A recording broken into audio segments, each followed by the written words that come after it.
우리 찬양대가 아주 은혜로웠어요. 근데 끝나고 나니까 그냥 있는 게 안타까웠는데 한번 뜨겁게 한번 박수 한번 하겠습니다.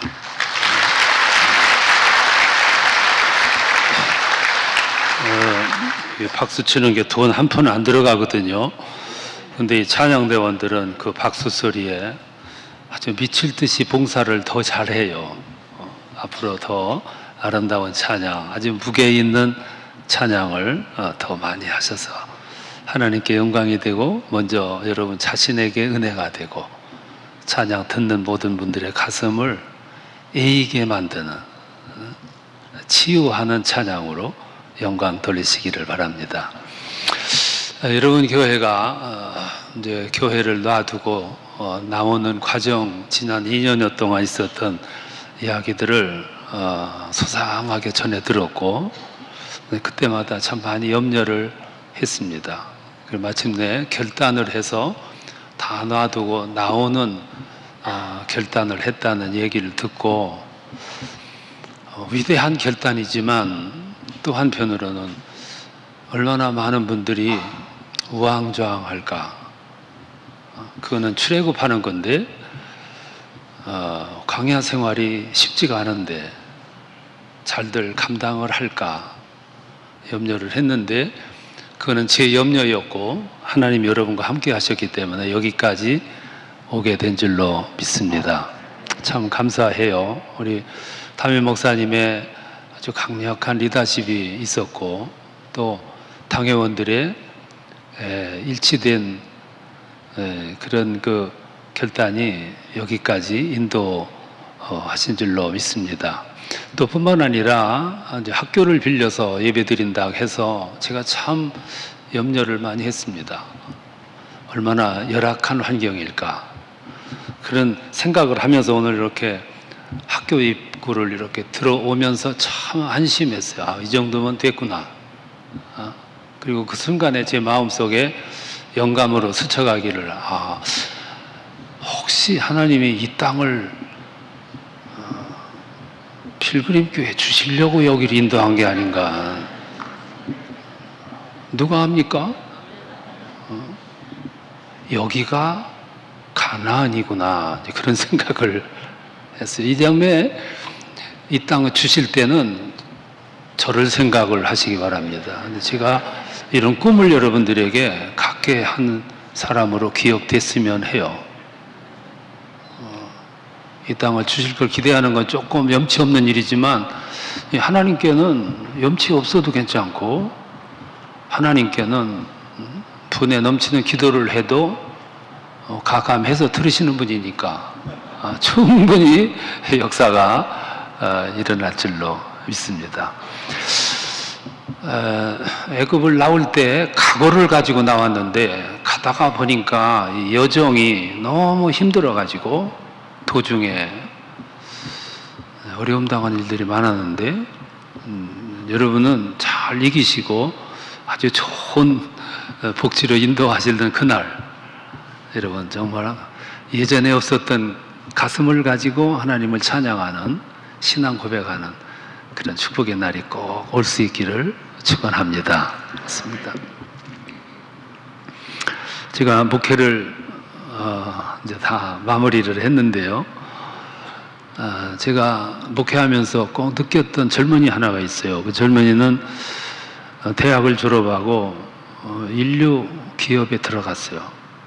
모든 젊은이들이 선호하는 그런 인류 기업에 들어갔어요. 이제는 미래가 쫙 열릴 것이다.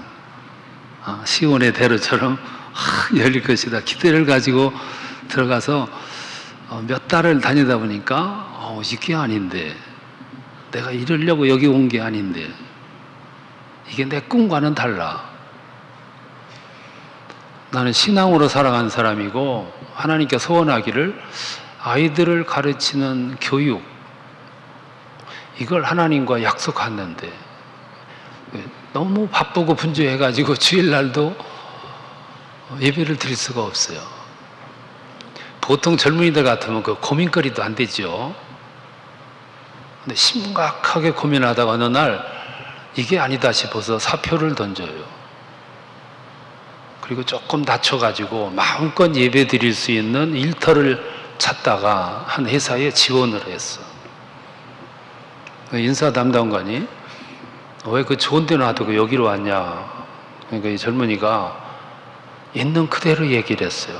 나는 크리스찬인데 주일날 예배 드려야 되는데 아이들을 교육하는 일을 하나님과 약속했는데 주일을 지킬 수가 없다. 주일 지키기 위해서 여기 왔다고. 요새는요 그렇게 얘기하면은요 될 것도 안 돼요. 너무 구지직하잖아요. 나는 주일날도 공휴일날도 일 시키면 열심히 하겠다 이래야 되는데 근데 당당하게 합격을 했어요. 그날 인사 면접하던 분 인사 담당관이 장로였어요. 그 장로님이 이렇게 듣다가 보니까 야 우리 회사에 물건이 하나 들어왔어요. 이런 태도 가진 젊은이가 이 세상에 없는데 그래 일 내겠다. 그래서 아주 환영을 해가지고 채용을 했어요. 오늘 이 시대는 사람은 많은데 사람다운 사람도 적고 신앙인은 많은데 중심을 가진 신앙인이 적어요. 사람들이 감동을 못 받는 거예요. 오늘 사람들이 너나 없이 성공하려고 몸부림을 쳐요. 근데 성공하는 길을 잘못 선택하는데 문제가 있어요. 오늘 현대인들이 우상이 뭐냐면 성공하는 거예요. 성공하는 거를 위해서 몸을 던져요. 몸을 가만히 걸어요. 처절할 정도로 밤잠 안 자고 온 신경을 다 쏟아서 성공하려고. 자격증 따면은 뭐 되는 줄 알고 자격증을 뭐 15가지 20개씩 따. 그러면 길이 열리냐? 뭐 그거는 또 아니에요.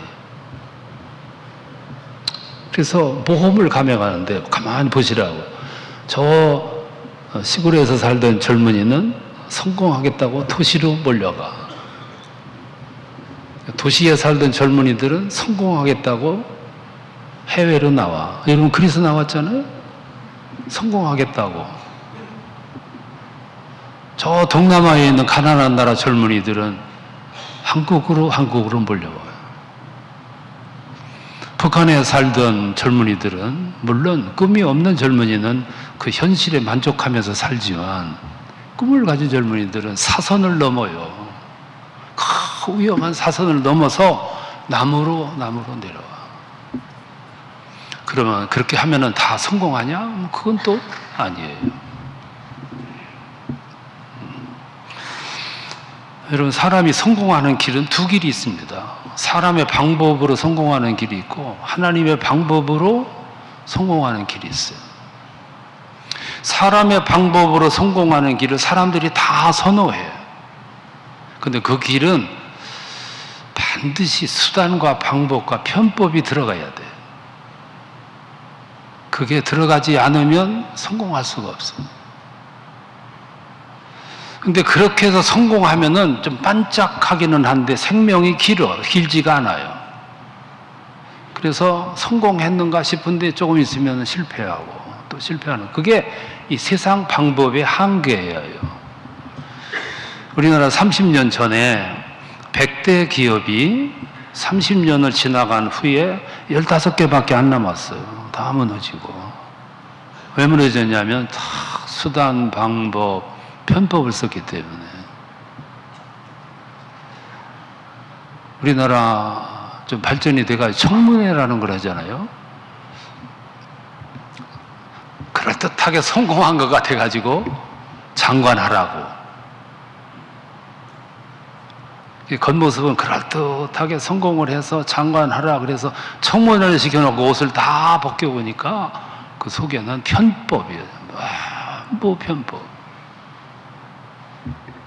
사람들이 그렇게 살아요. 그래서 성공했는가 싶은데 오래 못 가는 거야. 이게 사람의 방법으로 하는 성공이에요. 한국에도 1년에 수천 개 음식점이 생겨요. 또 한 해 동안에 수천 개 음식점이 문을 닫아. 왜 오래 가지 못하고 문을 닫냐 하면은 편법, 수단, 방법을 썼기 때문에. 음식을 만드는데 어떻게 하면 질을 좋게 할까? 어떻게 하면 맛을 더 낼까? 어떻게 하면 양질의 음식을 만들어낼까 하는 고민하기보다는 어떻게 하면 더 많이 남길까, 돈을 벌까를 생각을 해. 그러니까 양을 줄이고 질을 줄이고 내용을 줄이는 거예요. 이 세상은 그런 방법으로는 성공할 수가 없어요. 어떻게 해야 성공하냐면 음식을 만들어서 돈을 벌려고 하면은 시험에 들어. 성공하는 길은 딱 한 가지예요. 내가 정성껏 빚어서 만든 음식을 사람들이 와서 정신없이 맛있게 먹어주는 모습을 보면서 행복할 수 있어야 돼, 내가. 그래야 성공하는 거예요. 그래야 돈도 오고 성공도 하고 사람들에게 뭔가를 이바지한다는 보람. 그게 사명감이죠. 그래서 여기 이민사에서도 음식점으로 해서 성공한 가게들이 있어요. 그런 데는 한 가지 요소가 있어요. 그게 철학이에요. 그 주인의 철학이 들어있어. 그러니까 사람들이 알아주고 오는 거예요. 이 세상은 그런 세상. 성공하고 싶었는데 무너지는 거예요. 그걸 알면서도 지금도 사람들은 그 방법을 계속 쓰는 거예요. 그 방법이 있는가 하면 또 한 방법이 있어요. 하나님 방법으로 성공하는 거예요. 그 방법을 오늘 성경에서 말씀을 하겠어요. 이 본문은 마태복음 6장인데 6장은 산상수훈이잖아요. 마태복음 5장에서 팔복을 선포하셨어요. 그리고 6장, 7장에서 팔복을 설명을 합니다. 원리를 말씀하고 신학을 말씀한 후에 6장, 7장에서 예수님은 시행세칙을 말씀해요. 어떻게 살아가야 할 거냐? 신학을 말씀하고 이론을 말씀하고 실천사항을 말씀하는데 그 말씀이 바로 이 말씀이에요. 6장에서 기도를 가르쳐요. 기도를 가르치는 그 기도의 요령을 이렇게 말씀해요. 은밀하게 기도해라. 골방에서 기도해라. 외식하지 말아라. 하나님은 큰 소리로만 외치고 보이는 기도만 들으시는 게 아니라 은밀한 기도도 다 들으신다. 그리고 마지막에 가가지고 모범 기도를 가르치셔요. 그게 주기도문이잖아요. 그리고 끝에 가서 결론으로 하신 말씀이 오늘 읽은 이 말씀이에요. 너희는 먼저 그의 나라와 그의 의를 구하라. 그리하면 이 모든 것을 더하여 주시리라. 믿습니까? 그게 본문의 말씀이에요. 여기서 세 가지를 강조하세요. 이게 요령이고 방법이에요. 첫 번째, 그의 나라를 구하라 그랬어요. 그의 나라를 구하라는 말은 무슨 말이냐면 살아가되 모든 초점을 하나님께 맞추고 살아라 그 말이에요. 하나님의 나라에, 하나님의 영역에, 하나님에게 초점을 맞추고 살아가라 그 말이에요. 우리들은 뭐를 할 때 먼저 뭘 생각해야 되냐면 얼마만큼 돈을 벌까를 생각하고 얼마만큼 수지 맞을까 생각하고 얼마만큼 성공을 빨리 할까를 생각을 해요. 근데 그게 아니고 이 일을 하는 것이 이게 하나님의 뜻에 합당할까? 하나님께 영광이 될까? 이걸 먼저 생각하라는 거예요. 그게 그의 나라를 구한다. 그 말이죠. 오늘 이제 대학을 가잖아요. 대학 갈 때 젊은이들이 앞으로 5년 후에, 10년 후에 어떤 부분이 크게 성공할 수 있는 부분, 이걸 연구를 해서 과를 선택을 해요. 진로를 결정하고. 결혼을 할 때 조건을 봐요. 이게 굉장히 큰 착각이에요, 이게. 여러분, 오늘 이 시대는요, 5분이라는 시간이 이집트 시대의 12년과 맞먹는다 그래요. 시간의 흐름이. 요즘 대기업에서도 2개년, 3개년 계획을 못 세워요. 어떻게 돌아갈는지 몰라. 여러분 3년 전, 5년 전 이 자리에서 예배 드리라고 상상해나 했습니까? 2년 전만 해도 이렇게 와서 예배 드리를 상상했냐고요. 배우자를 고를 때 조건을 앞세워요. 그 조건이 얼마 오래 가는데 가다가 조건이 상실되는 날 무엇에 근거해서 살려고? 우린 지금 이렇게 살기 때문에 실패하는 거죠. 그래서 우리의 인생이 고달프고 피곤하고 내일이 두려운 거야. 그래서 먼저 그의 나라를 구하라 그래. 그 말은 우리의 인생의 계획을, 앞날의 계획을, 삶의 초점을 하나님께 두라. 막연한 얘기인가 하지만 이게 진리예요. 그렇게 두고 살아간 사람들이 있어요. 1620년 9월 6일 날 필그림들이 이 땅에 오잖아요. 102명이 이 땅에 와요. 그들은 이 땅에 오고 싶어서 온 게 아니고 타의에 의해서 밀려왔어요. 캐톨릭이 부패하니까 영국 교회가 국교를 만들었어요. 근데 일단의 무리들이 보니까 구교도 영국 교회도 타락하긴 마찬가지예요. 신선함이 없어요. 그래서 우리끼리 신앙한다. 신앙생활을 청교도적 원리에서 신앙생활을 해나가는데 영국 국교에서 핍박이 가해져. 핍박이 가해져. 그리고 밀리고 도망을 가다가 더 이상 숨을 데가 없으니까 바다로 뛰어드는 거예요. 그리고 온 것이 여러분 필그림들의 이 땅에 온 거잖아요. 그렇게 각구 끝에 이 땅에 와요. 그들의 목표는 하나였습니다. 오직 하나님께 예배. 그게 하나님께 두는 그의 나라를 구하는 생활이었어요. 그리고 이 땅에 오자마자 그들은 삶의 지표를 3가지를 결정을 해요. 이를테면 미래 계획이고 비전이에요. 그 비전이 3가지입니다. 그중 하나는 우리들의 운명에 대해서 생각하지 말자. 죽고 사는 문제를 하나님께 두자. 오직 하나님께 주권을 맡기고 살아가자. 2번째, 우리에게 주어진 직업은 어떤 직업이든지 그건 하나님이 주신 거다. 신성하게 수행하자. 성직 수행하듯이 하자. 그리고 게을리지 말자. 하루에 6시간 이상 잠자지 말자. 부지런히 일하자. 얼마나 신성해요. 그리고 근검절약하자. 돈을 벌자. 돈을 많이 벌자. 벌은 다음에는 그 돈을 나누자. 베풀자. 헌금하자. 그 죽을 때는 그대로 놓고 죽자. 그렇게 놓고 간 그것 가지고 여러분 미션 스쿨을 세웠잖아요. 한국의 수많은 사립대학이 그렇게 해서 만들어졌잖아요. 그게 그들의 비전이었어요.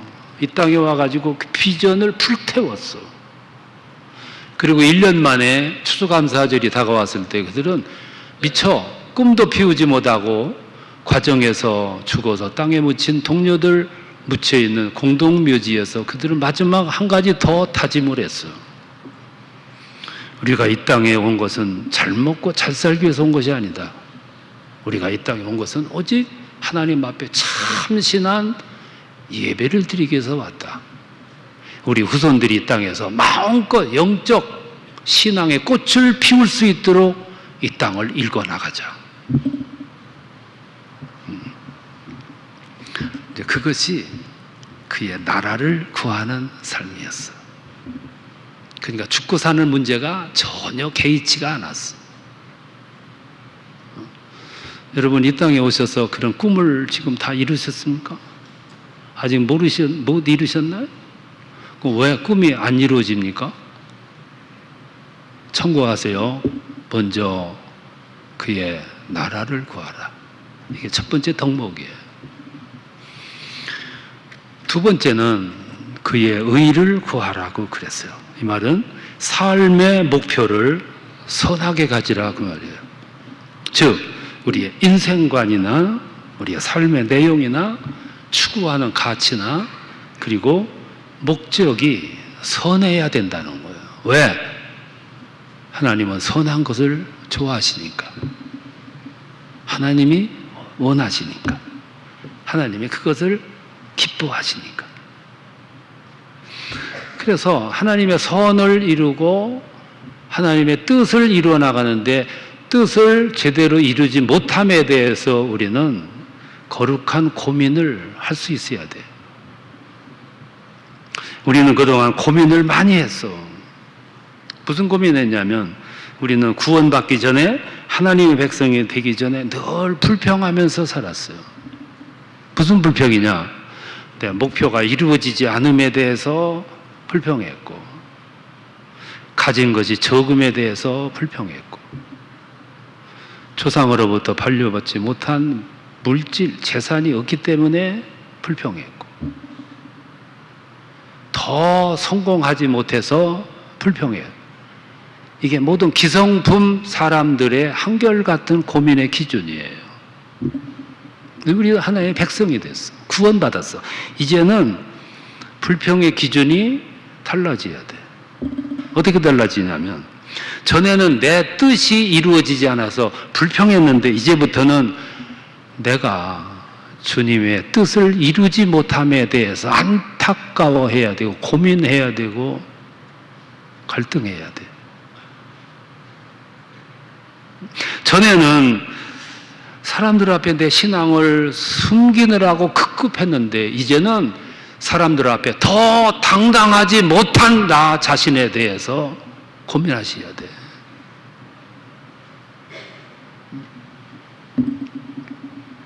전에는 내 문제에 직면해가지고 집착하느라고 불평했는데 이제는 거룩한 일을 제대로 못하는 나 자신에 대해서 고민하셔야 돼. 이게 거룩한 고민이에요. 우리들 모두 다 취미를 가지고 있어요. 취미가 참 좋은 건데 취미가 너무 강하면 이 취미 때문에 주일도 지키기 어려워져. 주일 지키는 것이 어려워지니까 하나님과 거리가 점점 멀어져. 영적 생활에 장애를 느껴. 그럼에도 불구하고 그 취미를 놓지 못하고 그걸 들켜지고 있는 나 자신에 대해서 고민하셔야 된다 이 말씀이에요. 가만히 보니까 내가 물질에 너무 매여 있는 것 같아요. 두 주인을 섬기지 못한다 그랬는데 가만히 보니까 물질 의존도가 하나님을 의존하는 것보다 더 강화되는 걸 느껴. 그럼에도 불구하고 그걸 못 놔. 이러다가 아간처럼 가나안도 잊어버리고 목표를 잊어버리고 도중하차하는 것이 아닌가 하는 두려운 고민을 해야 되는데 이게 거룩한 고민인데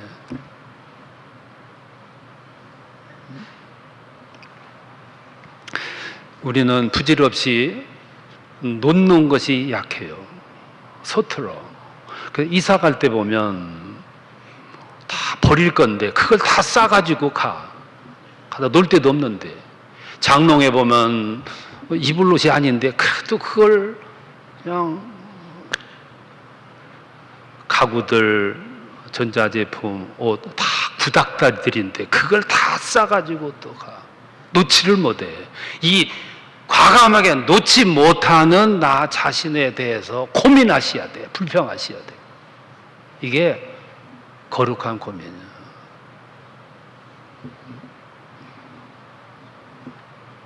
다윗은 수단을 썼더라면 자기를 추적하고 못 살게 구는 사울을 얼마든지 처치할 수 있었어.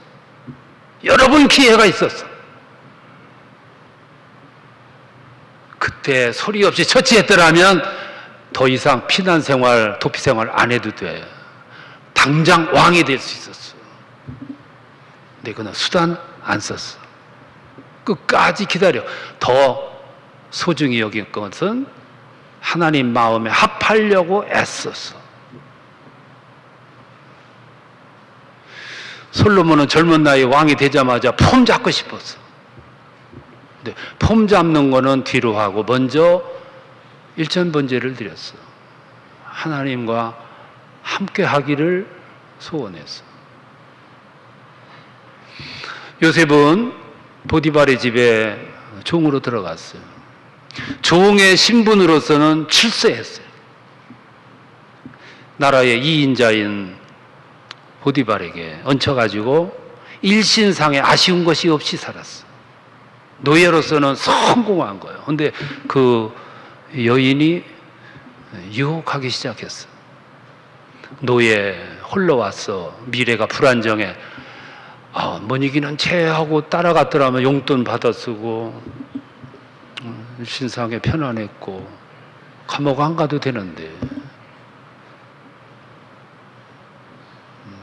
그런데 요셉은 편법을 과감하게 편세. 그래서 원치 않는 감옥으로 가. 당장 보면은 그게 출애굽하는 거예요. 여러분이 출애굽했듯이 그게 출애굽하는 거예요. 당장 보면 환란이죠. 집을 잃어버리는 거지. 근데 그런 모습을 하나님은 보고 계셔. 그 보고 계시다는 말을 본문에서 뭐라고 가르쳤냐면은 기도할 때 은밀하게 기도해라. 골방에 들어가서 기도. 중언부언하지 마라. 의선 떨지 마라.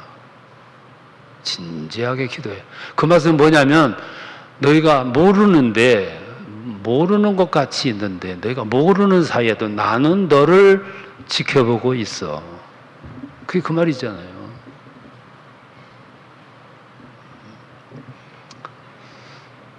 때로 우리들 안타까운 기도할 때가 있어요.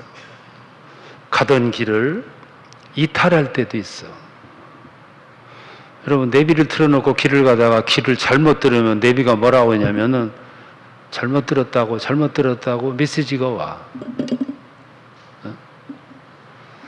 그걸 들을 수 있는 사람은 빨리 수정을 해서 궤도를 수정해.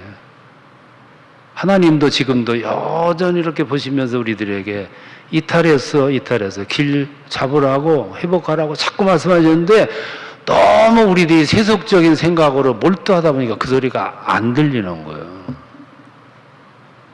근데 그분은 지금도 보시면서 안타까워 하신다는 거. 그 안타까운 하나님의 눈길은 우리들이 성공했을 때 기뻐할 때도 보이시지만 안타까워요. 눈물을 지으면서 몸부림을 치는 이 모습도 보고 계시다는 거예요. 어떤 젊은이가 아이들을 열심히 가르쳤어요. 근데 중고등 아이들이 수련회를 갔어요. 이 교사도 따라갔어. 목사님도 따라갔었어. 가서 막 준비하고 있는데 이 젊은이가 저 수양관 모퉁이에서 담배를 피고 서 있어. 아니, 교사가 담배를 피우다니. 그래서 이렇게 다가가서 보니까 이 젊은이가 담배를 피면서 막 흐느껴 울어 몸부림을 치는 거예요. 어깨를 들썩여가면서 그러면서 담배를 피워. 분명히 무슨 사연이 있겠구나. 그래서 조용히 다가가서 젊은이의 어깨에 손을 얹자마자 얼굴을 돌이켜 보는데 얼굴이 눈물로 범벅이 됐어. 여러분, 담배 피면서 눈물 흘려가며 담배 피는 사람 보셨어? 그러면서 말없이 장단지에 옷을 걷는데 보니까 이 장단지에 담뱃불로 짖은 흔적이 여러 군데 있었어. 피우면 안 되는데 그런데 중독이 돼서 안 피울 수 없고 여기서 갈등, 고민, 몸부림을 치면서도 그래도 이 길을 떠나지 않고 붙어 있으려고 몸부림치는 젊은이의 안타까운 모습. 그 모습도 주님은 보셔. 나는 담배 안 피워! 이 고백도 하나님 기쁘게 받으시지만 나는 고백이 담배를 피울 수밖에 없어. 그러면서도 안타까워서 눈물을 흘려가며 몸부림치는 그 모습도 보시고 주님은 더 큰 아픔을 느끼시오. 그래서 너희는 그의 나라와 그의 의를 구하라 그랬어. 우리는 거룩한 고민을 할 수 있어야 돼. 세 번째 하나 더 말씀하세요. 이 말씀 속에 포인트가 어디 있냐면 먼저예요. 먼저. 너희는 먼저, 이거 프로톤이라는 말이에요. 먼저라는 말은 2차적인 게 아니고 본질이에요. 여기서 이렇게 말씀합니다. 이방인들은 구하는 게 뭐냐면 2차적인 걸 구해요. 31절에 보면 무엇을 먹을까, 무엇을 마실까, 무엇을 입을까 걱정하지 말라. 그리고 말씀하시기를 이는 이방인이 구하는 것이라. 그건 2차적인 거예요. 그러니까 너희는 누구냐? 하나님의 백성이야. 구원받은 사람이야. 하나님의 백성 구원받은 사람은 뭐 하는 사람이냐? 33절에 보면 그런즉 너희는 먼저 그의 나라와 의를 구하라. 아무리 급해도 2차적인 거 구하지 말고 본질 1차적인 걸 구하라 이 말씀이에요. 왜? 너는 하나님 백성이니까.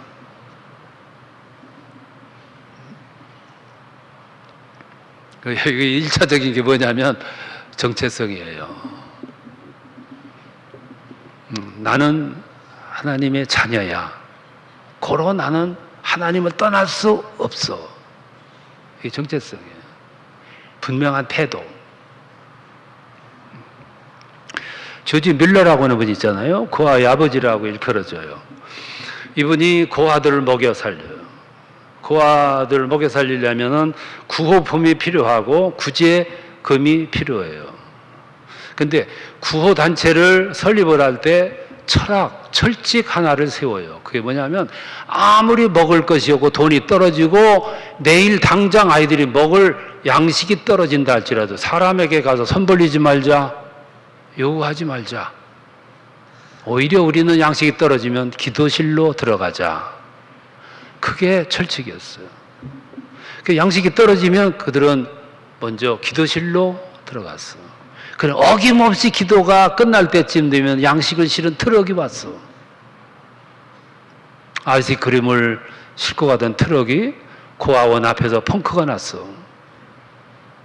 놔두면 아이스크림이 녹아.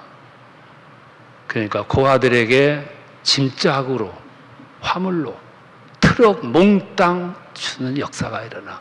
그래서 그 뮬러의 일대기를 보면 4만 번 응답을 받았다 그랬어. 아닌 것 같은데 그게 길이고 막연한 것 같은데 그게 구체적인 거야. 그래서 먼저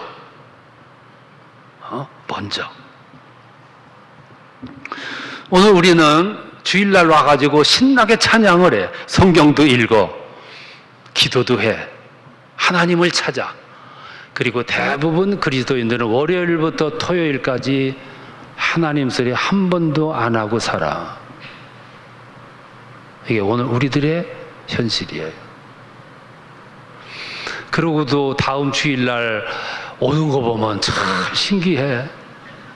무슨 힘 가지고 또 오는지 그래도 와. 진정한 신앙인은 주일날 와서 예배 드리고 예배 드린 힘을 가지고 예배의 생활을 구현하는 것이 월요일부터 토요일까지 구현하는 것이 진정한 그리스도인이라는 거지. 월요일부터는 어떻게 구현하냐? 주일날은 주님을 찬양하고 주님을 예배하고, 월요일부터는 실생활 속에서 주님과 함께 살아가는 거예요. 함께 살아가는 모습이 이런 거예요. 장기려라고 하는 분이 의사였어요. 환자가 찾아와. 그러면 꼭 환자에게 들려준 말이 있어. 이 병은 80%가 하나님이 고치시고 10%는 약이 고치고 의사는 10% 역할밖에 하는 게 없다. 그러니까 기도하시라고. 그게 월요일 신앙이야. 월요일부터 토요일까지 매일 그 생활을 하는 거예요. 그게 간증의 생활이고 고백의 생활이고 먼저 그의 나라를 구하는 생활이에요. 이렇게 하면 세상에 낙오되는 것 같고 뒤처지는 것 같지만 그게 앞서가는 삶이고 그게 주님이 기뻐하시는 삶이에요. 그렇게 살아가는 것이 먼저 그의 나라와 의를 구하는 생. 그렇게 살아보는 거예요. 그리고 하나님은 우리의 삶의 앞날을 어떻게 이끄시는가를 눈여겨보는 거예요. 기다려 보는 거죠. 여러분, 기다림이라는 거는 소망의 삶입니다. 농부들이 여름에 씨를 뿌려놓고 열심히 풀을 뽑고 가꾸고 그리고 기다리는 거예요. 가을에 가가지고 어떻게 얼마나 충실한 열매가 주어질까 고대. 농부는 항상 가을이 기쁜 거예요. 즐거운 거예요.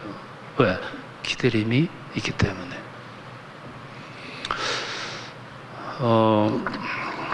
성가대가 오늘 찬양하는 거니까 여기까지 나왔다 들어갔다 번거롭죠?